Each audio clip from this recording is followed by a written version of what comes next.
Chairperson और MD Devina Mehra मौजूद हैं, उनसे बात करते हैं। देवीना जी, गुड मॉर्निंग। देवीना जी, ये मार्केट में जो इस समय चल रहा है उथल पुथल, ये एक बाइंग अपॉर्चुनिटी दे रहा है ऑफ लाइफ टाइम, या फिर थोड़ा मार्केट से इस समय दूर रहने की जरूरत है? Good morning. मुझे तो नहीं लगता कि मार्केट से दूर रहने की जरूरत है। ये जरूर है कि कोई कह नहीं सकता कि एग्जैक्ट बॉटम कहाँ पर होगा और कितने दिन में होगा, कितने हफ्ते लगेंगे या कितने महीने लगेंगे। लेकिन मुझे ऐसा कोई भी कारण नजर नहीं आता कि आपको मार्केट से निकल जाना चाहिए या एसआईपी रोक देना चाहिए या इस तरह की चीजें। और इसका एक कारण ये भी है कि अभी मैं सुनती हूँ तो बहुत सारे, मैं कहूँ तो जो हमारी कम्युनिटी के लोग हैं अब रिस्क गिनवाते हैं। जबकि आप 3-4 महीने पहले तक भी देखें तो ये पूरा का पूरा जितने लोग आपके टीवी पर आते हैं सब इंडिया ग्रोथ स्टोरी के बारे में ही बात करते थे। रिस्क की बात पहली बार हो रही है, तो sentiment is a Contra indicator कि जब ऐसा माहौल हो कि आप ये प्रश्न पूछ रहे हैं कि बाजार में रहना चाहिए या नहीं। अब इतिहास और खाली मैं भारत की बात नहीं कर रही हूँ, सारे देशों में यही इतिहास है कि जिस समय वैसा माहौल होता है, अगले जो साल भर या जो भी आप पीरियड लें, उसके रिटर्न औसत से अधिक होते हैं। वो जब लगता है कि पैसा बनाना बहुत आसान है, जैसा 2024 में पहले 7-8 महीने में था, तब आपको सतर्क रहने की जरूरत होती है। तो एक तरह से आपका दिमाग आपको गलत दिशा में ले जाता है, जो आपके पोर्टफोलियो के लिए ठीक नहीं है। ये जरूर है कि आप देखिए एक बार कि कौन से स्टॉक्स आपके पास हैं, कौन से सेक्टर हैं, उसमें बदलाव करने की जरूरत हो सकती है। लेकिन जो भी आपका इक्विटी एलोकेशन है उसमें मेरे हिसाब से निवेशित रहना चाहिए। और जो चेतावनी मैं हर बार देती हूँ कि कभी भी आपका 100% पैसा या 90% पैसा इक्विटी बाजारों में नहीं होना चाहिए। इक्विटी में आप वही पैसा लगाइए जिसको आपको कम से कम 7-8 साल हाथ लगाने की जरूरत नहीं हो। मैम नमस्कार, वीरेंद्र बोल रहा हूँ। अच्छा, आपका अनुभव क्या कहता है मैम? आप सेंटिमेंट पे बहुत बात करती हैं, है ना? सेंटिमेंट के डिफरेंट डिफरेंट इंडिकेटर्स पे आप बात करती हैं। एक और चीज़, ये वॉर फ्रंट पे जो भी न्यूज़ फ्लो है अब तक, आई मीन जिस तरीके से यूएस, इजराइल, ईरान बिहेव कर रहे हैं अभी, जो समाचार न्यूज़ का क्रम है, जो डैमेज अब तक हुआ है, जो ईरान ने रिटेलिएशन किया है ना? क्या वर्स्ट ऑन क्रूड हम देख चुके हैं क्या? 105 107 की ट्रेजेक्ट्री, या फिर आपको लगता है कि नहीं, ये अंडरलाइंग जिसके इर्द गिर्द पूरी विश्व की अर्थव्यवस्था घूमती है, अभी भी पोटेंशियल रखता है काफी हाई ट्रेजेक्ट्रीज के? क्रूड पे आपका टेक क्या है मैम? देखिए, मैं एक आप जो चीज बताऊं, आपने ये जो जियो पॉलिटिक्स की और वॉर की बात करी, इस पर भी डेटा है। सेंटिमेंट के बारे में तो हमने बात करी। ये हमने डेटा देखा था 2022 में, जब तनाव बढ़ रहा था रशिया यूक्रेन के बॉर्डर पर।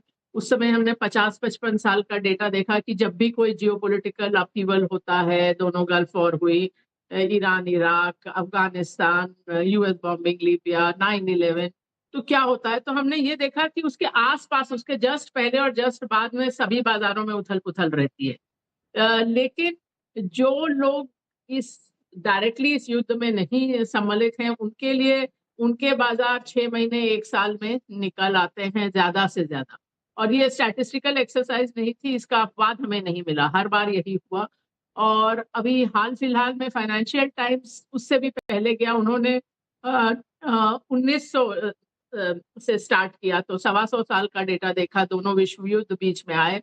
और उनका भी निष्कर्ष यही था कि जियो पॉलिटिक्स के कारण आपको स्टॉक मार्केट में रिएक्ट नहीं करना चाहिए। स्टॉक मार्केट में जो बड़े क्रैशेज आए हैं वो जियो पॉलिटिक्स के कारण नहीं आए हैं। और दूसरे विश्व युद्ध में भी जो हारे हुए देश थे उनके स्टॉक एक्सचेंजेस जैसे जर्मनी, जापान को ज्यादा नुकसान हुआ। बाकी आप अगर जनरल बाजारों में देखें तो जो बड़े क्रैश, चाहे वो 1929 का डिप्रेशन हो, वो 2000 वाला टेक क्रैश हो, या 2008 के बाद की मंदी हो, वो जियोपॉलिटिक्स से नहीं आए। और तो ये मतलब ये एक तरह का पैटर्न है। ईरान को आप छेड़ेंगे तो इस तरह का रिएक्शन आएगा, ये मैं अपने को जियोपॉलिटिक्स का बिल्कुल भी एक्सपर्ट नहीं मानती हूँ। मेरी तो जो ज्ञान है बिल्कुल ले पर्सन वाला है। लेकिन जनवरी में शायद आपके ही चैनल पर मैंने इंटरव्यू दिया था और शायद अनुज ने ये प्रश्न पूछा था, और मैंने कहा था कि अगर ईरान को आपने छेड़ा तो उसके कॉन्सिक्वेंसेस बहुत होंगे, क्योंकि छोटा देश नहीं है। भारत से आधे से ज़्यादा उसका एरिया है, इतने लोग हैं, अस्त्र-शस्त्र हैं और आप उसका आपको जवाब मिलेगा और वही आप देख रहे हैं। मेरे हिसाब से ईरान अच्छी तरह ये अगर शतरंज की बाजी कहें तो खेल रहा है कि आप इकोनॉमिक कॉस्ट बढ़ा रहे हैं, रिस्क प्रीमियम बढ़ा रहे हैं, जिससे कि दबाव बने अमेरिका पर कि इस युद्ध को समाप्त करें।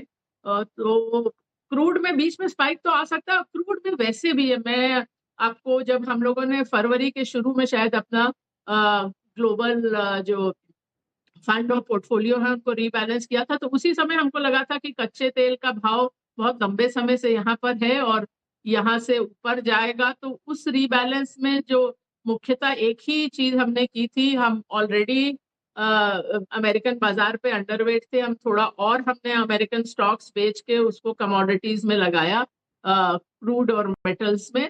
ऐसा नहीं मैं कह रही हूँ कि 30% लगा दिया पोर्टफोलियो का, लेकिन ऑन द मार्जिन जो भी 7% 8% ऐसा कुछ नंबर हमने वहां बेचकर कमोडिटीज में लगाया। तो क्रूड की ट्रेजेक्टरी तो कुछ हद तक ऊपर जानी ही थी।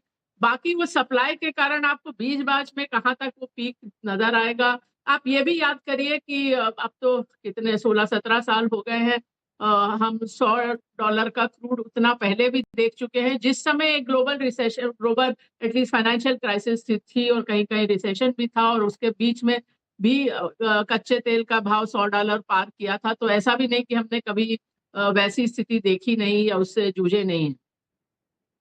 ओके। देवना जी, आपने अभी टेक क्रैश की बात की थी। मैं टेक पे ही रहता हूँ। आईटी में बहुत बड़ी गिरावट आई है। एआई ट्रेड की जो बात हो रही है, क्या ये मार्केट का ओवर रिएक्शन है? और इस समय आप लार्ज कैप आईटी पर क्या व्यू रखेंगे इंडिया में? मेरे हिसाब से तो कुछ हद तक ओवर रिएक्शन है और जहां हम लोगों ने अभी ये जियोपॉलिटिक्स और युद्ध की बात की, मेरे हिसाब से बाकी सब तो जो कई आर्ग्यूमेंट में पहले भी दे चुकी हूँ, लेकिन अब ये जो इतना बड़ा कॉन्फ्लिक्ट हो रहा है, आप ये समझिए एआई से ज्यादा एनर्जी और पानी खाने वाला कोई भी सेक्टर नहीं है। तो अगर एनर्जी पे किसी भी तरह का क्वेश्चन मार्क लगता है, और ये भी समझिए कि अभी बहुत सारे जो डेटा सेंटर्स थे वो खाड़ी के देशों में लग रहे थे, तो वो दोनों चीज के कारण मुझे तो लगता है एआई पे थोड़ा इन्वेस्टमेंट वगैरह थोड़ा आगे जाएगा, कुछ आगे पुश होगा। और शायद ये अच्छी ही बात हो, क्योंकि अभी जो सबसे बड़े 3-4 एआई के प्लेयर्स हैं, उन्होंने इस साल 650-700 बिलियन डॉलर इस पर खर्च करने की बात करी है। आप ये समझिए कि 3 साल पहले उनका टोटल कैपिटल एक्सपेंडिचर 150 मिलियन होता था, वहां से आप 700 पे आ गए। तो इतने बड़ा जो निवेश होगा उस पर कभी रिटर्न बनेगी नहीं बनेगी। और जहां तक भारतीय आईटी सर्विसेज कंपनीज का सवाल है, कि अभी जितनी भी स्टडीज दिखा रही हैं कि आप एआई को कुछ करने को देते हो, तो हो सकता है वो आपका पूरा डेटाबेस ही साफ कर दे, सिस्टम ही उड़ा दे और ऊपर से झूठ बोले। तो ऐसा कुछ होने नहीं वाला है। मुझे नहीं लगता कि कोई भी बड़ी कंपनी एक तरह से अपनी चाबी एआई को दे देगी। तो उनको हमेशा सर्विसेज कंपनीज चाहिए होंगी, अगर उनको एआई इस्तेमाल भी करना है तो कि वो आगे उसको कुछ कर सके। तो ये ज़रूर हो सकता है कि रोज़गार के लिहाज से अब आईटी सर्विसेज़ उस तरह से एम्प्लॉयमेंट नहीं दे, वो अलग चीज़ है। पर ये जो आईटी सर्विसेज़ कंपनी भारत की हैं, इनका एक तरह से आप राम नाम सत्य आपने Y2K में भी किया, जब क्लाउड आया, जब डिजिटाइज़ेशन हुआ, लेकिन उन्होंने वो सब चीज़ मैनेज कर ली। ये ज़रूर है कि उनको R&D पे अधिक स्पेंड करना चाहिए था, लेकिन अभी मेरे हिसाब से ऐसा कोई डिजास्टर जैसा नहीं लगता। हमारी होल्डिंग कुछ लार्ज कैप कुछ मिड कैप में है आईटी में। ओके, चलिए मैम, बहुत बहुत शुक्रिया। आज शायद मेरे ख्याल से बहुत हम सेक्टर स्पेसिफिक बात नहीं कर रहे थे, लेकिन मोटे तौर पे 3 बड़े, अगर आप देखिए, पिलर्स पे हमने बात की, इस जियोपॉलिटिक्स पे, क्रूड पे और आईटी पे और अदर मार्केट्स पे। आपका व्यू बहुत बहुत शुक्रिया मैम, आपका इस कार्यक्रम में शामिल होने के लिए और सभी सेक्टर्स